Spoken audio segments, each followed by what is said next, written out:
Welcome back to r/Landlords from Hell, where we read stories about the worst landlords imaginable, and in today's stories we will talk about a tenant who is getting evicted because he tried to pay rent. If you are new to my channel, please don't forget to subscribe to join our awesome community, and without any further ado, let's dive right into the stories. And the first one is titled, "My landlord called the cops on me for trying to pay my rent. Cop made her let me pay, and now I am being evicted for non-payment." There is a very long and convoluted backstory, but in July my apartment complex was bought out by one of those property flipping companies. They left me without air conditioning for 17 days in heat over 100 degrees Fahrenheit. When I complained, she told me to call the city. They shut down the website where we could make payments. This was never an issue when I could pay online, and I was never late in the year and a half before this company bought my complex. They have made my life an absolute living hell and will not allow me to pay, racking up more and more late fees every month. This month I went in on the 4th to pay my rent. It was one day after the late fee policy, so I expected to pay a $50 late fee. She told me she could not take my check. My lease says checks are accepted through the 10th.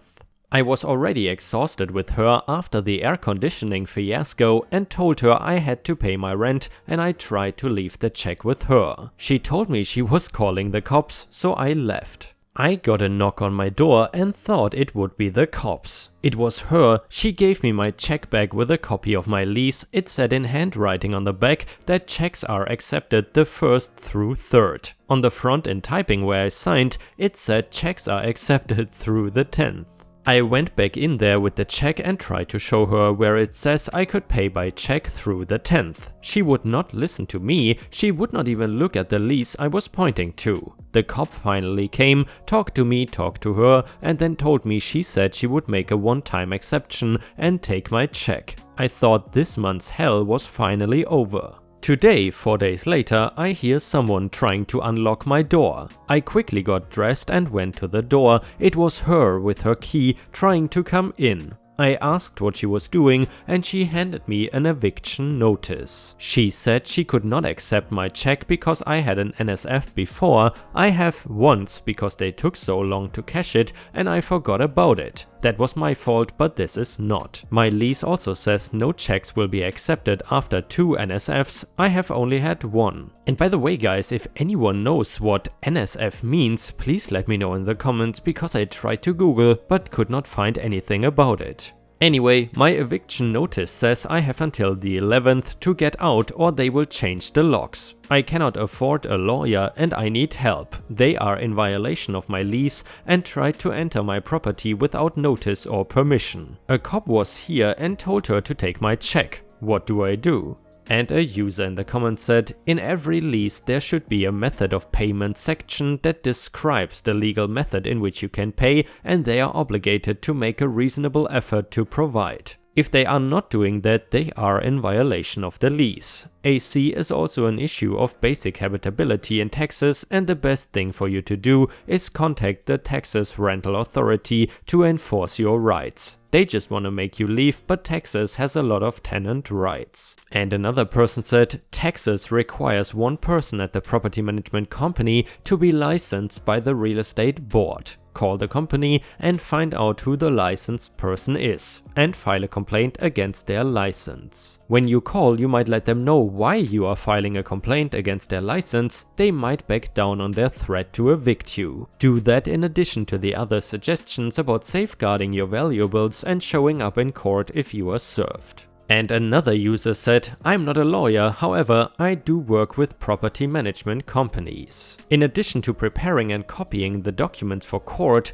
try contacting the company that manages the property. If they have a lick of sense, they will hear about the manager trying to modify the lease and put a stop to this before a judge does. The management company's logo should be in the footer of their website, and you can usually find contact info on the corporate site. Also post on their social media. In competitive markets like Texas, a negative review can cost them a lot of money. Even if you don't get evicted, look for a new place. Companies that flip properties need residents to leave so they can do their work and lease at a higher rent, so they are going to want you gone regardless. Good luck. And guys, even though that is very sound advice, in case you would be in this situation, what would you have done? If you have any good ideas, please let us know in the comments. And the next one is an update to the landlord eviction story. Thank you all so much for all the wonderful advice. I definitely feel more educated and informed about my rights now. I'm no longer being evicted and I got all of my late fees back as an account credit, except for $5, but at this point I don't even care to ask why. I used the property records to hunt down their main office in Houston, I live in Dallas, and forwarded them the same email outlining all the ways they had violated my lease that I had sent to the TAA, the city, as well as the apparently pointless, thanks guys, BBB, which I suppose is the Better Business Bureau. Anyway, the guy there got me set up with the online payment system that they actually do have, contrary to what the office manager here told me. Next month I can just pay online. He went through my account, got it paid and refunded me $125 in late fees as a credit. I actually overpaid $5 still, but it is mostly a win without having to go to court. I also now have the contact information for a pro bono place that specializes in housing just in case I ever need it. Thank you all so much for the overwhelming amount of responses and information. And guys, if you enjoyed this happy ending to, actually it was a legal advice story, then please don't forget to like the video and maybe even post some star emojis in the comments if you want to support the channel. Thank you so much in advance. Recently we have reached 1000 plus likes almost on every single video and I am very grateful for that. Thank you so much. And the last one is titled, Greedy Landlord Tries to Dupe Me into Paying for House Upgrades. My family and I had been staying in a townhouse duplex for about 7 years and had enjoyed a pretty good relationship with the other residents, trustees and the landlord, who will be called R from henceforth. When we first moved in, we dealt with R via a letting agent who did a pretty lousy job on both ends of the deal. Statements were always late, they hardly communicated anything between R and myself and were just mooching their commission by providing zero service to either of us. Going into the 3rd year, R and I decided to just deal with each other directly, fire the letting agent and have a generic lease drawn up. Fine, everything was going great. Upon termination of the letting agent's services, they sent one of their employees to our place to do an outgoing inspection, which both R and I thought was silly as he was more than happy with the state of the place. We had made sure the garden was in a better shape than when we moved in. I had done all kinds of other minor repairs to the place and had generally strived to be a great tenant, because at the end of the day, while it isn't my house, it is still my home. This outgoing inspection was done in a few minutes. R and I signed his form acknowledging all was in order, and the agent beat a hasty retreat. I didn't know until a few years later though how important this moment was. Now all the while the R and I had a verbal agreement that I would get first dibs on the place should he wish to sell it. My wife and I kept close tabs on what other units in the complex were sold and bought for, so that we could later enter into negotiations armed with facts. Until the poo later hit the fan, the only downside we had ever experienced from living in the complex was that 1 or 2 members of the trustees were rather grumpy old folks, particularly the head, who shall now be called Jay. Jay had tried to pass some rather stupid new policies in the complex, such as banning kids from playing in the common gardens. She is a grumpy old spinster who rules her little kingdom with an iron fist, and she is also a significant character in this long-winded story. Getting back to R, we were always on good terms. He had a friend or two still living in the complex and would occasionally visit them, and if I see his car or bike outside, I would invite him over for coffee. He had bought that place we were living in as a retirement place, but his wife had grown too frail for the stairs, so he bought a house down the road and kept the unit as a rental investment. Fast forward to our last year there, he suddenly put us onto short-term leases in case we decided to leave sooner, and kept nudging me about our agreement to offer to purchase. We set a date for an actual discussion on the matter, as well as informing him that we would be leaving at the end of our current lease, which still have about 5 months on it. He then came around for our discussion, which we both agreed was just an initial negotiation and that no figures or terms discussed there were final. He really didn't like what I had to say, and the figures in his head were way inflated over the market value that my wife and I had seen in terms of other units in the area, most of which had been revamped to a much more modern state than the one we were living in. We agreed to disagree and set an actual negotiation date. The date came, I put in an offer, and he freaked out. The thing is, not only was my offer perfectly in line with what other units had sold, but because we would be doing a direct deal without an agent, he would be saving a whack of money in agent commission. He was not hearing any of it. Within a week, he popped around to come check the place out because he wanted to take measurements for the stair lift he wanted to install. The staircase was way too narrow for that, so I knew something was up. Turns out he was doing a preliminary outgoing inspection, something which I later found out was not entirely legal. During the course of our stay, we had, with his permission, painted the entrance hall.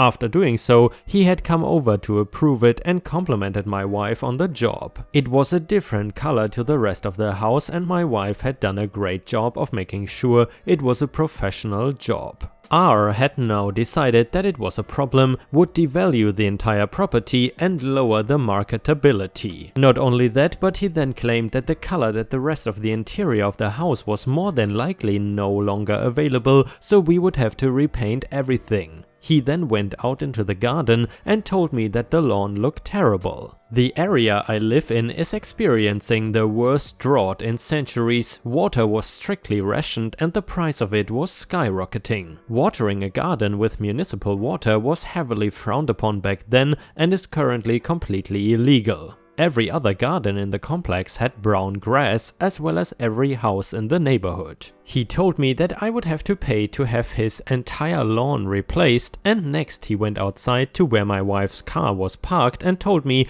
that the brick paved area was not officially a parking spot and that the settling in the bricks by where each wheel was would result in us having to pay for the entire area to be repaved. It looked like that when we got there, and he walked past my wife's car dozens of times during his visits and never said a word. Also, the trustees, particularly Jay, were the most efficient mob in the world, letting you know within microseconds of a transgression of the complex rules, both in the form of a polite knock on the door and by a letter slipped into your mailbox. If that was an issue, there is no way they would have let that slide for 7 years ever. So I tried my best to reason with R, but he wasn't having any of it. He was a retired manager of whatever business he worked for and was used to just shouting people down. He tried this with me and found to his horror that I respond in kind. Within a couple of weeks I had an attorney's letter in my mailbox stating that I was liable for everything and that it would come out of my rental deposit. Here is where the fun begins. I got a hold of a friend in the legal game. She put me onto a couple of other legal minds and I eventually ended up with who I wanted to chat to, an absolute pit bull of a litigation firm. I had since chatted to my local rental tribunal and confirmed that the driveway issue was part of the common ground area, and that seeing as I had photographs showing other cars of other units parking there and had no correspondence in any way, shape or form informing me that it was a problem, he had no leg to stand on. I forwarded the law firm all of the strongly worded emails he had sent me, photographs of the areas in question, a copy of my lease, a copy of the complex rules and a copy of my country's rental act. Here is the best part though, remember that outgoing inspection? Legally, R would have then had to do an incoming inspection, which would have had to have been done by both of us and signed. According to the Rental Act, if you didn't do one, then you have zero claim on damages that a tenant does whatsoever, none. I could paint R is a moron in 4-foot high letters on every wall in neon paint and he couldn't do a thing about it. Meanwhile, I put the garden onto an aggressive irrigation schedule. I told R that I could fix his lawn in a month. He didn't believe me. One of the things that he left out of my lease was charging me for water. We didn't use much, but in my last month of living there, that garden was watered religiously twice a day. I bought some compost and fertilizer, spread it around, and combined with the watering schedule, that lawn looked like something out of a golfing magazine. I sent photos of that as well to my lawyer. A few weeks later, my lawyer responded with an absolute curb stomping of a letter to him, referencing specific clauses in the Rental Act which he would be in violation of, as well as telling him that his lawn looks great and he should come take a look. The letter also stated that should he continue with this nonsense, then I was going to sue him for my full deposit as well as all legal costs involved. A few days later, he was at the house to do an outgoing inspection. Lol, seriously? And couldn't believe how good the grass looked. His water bill would only arrive a month after we left and he didn't even mention the entrance hall, but still gave me a hassle about the driveway though. I told him that I would be seeing him in court, to which he replied, "But I'm an old man and I need to watch my blood pressure." My response was, "You picked a fight and now you're getting one." If blood pressure is a concern, then imagine where it will be when you are writing out a check for my full deposit plus both of our legal costs after I drag you through the courts as per my letter. "What letter?" he asked. And then the penny dropped. It turns out that Jay and he had an old feud running. They didn't like each other very much and she had informed him that the driveway looked like hell and needed to be repaved. As per rule of the complex, which I could now write an exam on along with the Rental Act, the owner of the unit was liable. Funny thing is, that rule itself is in contradiction of the Rental Act with regards to common ground. This is what R was paying monthly maintenance levies for. J was trying to save a buck, passed the problem onto R, who then passed it on to me. Now R wanted to sell his place and cash in on it, but the stingy old bastard didn't want to put a hand in his own pocket, so he wanted some sap to pay for repainting the house, redoing the garden and repaving the driveway. Meanwhile, this lawyer who he had been seeing and who sent me the letter was just a general notary. The letter came from a Yahoo email address. He was taking a fat chance with me and wasn't expecting any resistance. My response came from one of the top litigation firms in this town, but for some reason his guy had not informed him of my response. I am guessing he noped the hell out of there as soon as he saw I was ready to take it on. I left and said I would be back later to hand him his keys after taking my last load to our new place, and I am guessing in that time he got a hold of the guy, because when I returned he was suddenly a lot friendlier and said, "You know what, you have done such a good job on the garden that I've decided to drop the whole thing. Enjoy your new place." Yeah, sure pal. For an added giggle, the place sold while we were still moving out and I got to meet the new owners. When I asked them what day would be convenient for me to get a carpet cleaning service in, like I did every year, they told me not to bother as they would be doing an extensive upgrade before they moved in, which would involve ripping up all carpets, redoing the kitchen and bathrooms, and a total overhaul of the garden. Months later, we checked the local property registry and saw that he sold the place for only a fraction more than what we offered, but through an agent, which would have ultimately resulted in him netting less than what we offered. That water bill must have been amazing though. Oh, and I got every cent plus interest of my deposit back within the legally stipulated time frame. In closing, learn the rental laws where you live, folks. It will not only make sure you are not screwed, but it will make you a better tenant too. Your country's rental act or whatever equivalent should be what you defer to, and no rules set inside a complex or block of apartments can supersede those. And guys, unfortunately, we have already reached the end of the video. I hope you enjoyed today's stories, and if you haven't already, please also go to patreon.com/ripeyoutube, where I upload exclusive Reddit videos starting at just $3 a month. This is a great way to support me in case you are interested, and the chance for me to become independent from YouTube revenue. Thank you so much for watching. Please don't forget to subscribe and like the video, and I hope to see you again tomorrow.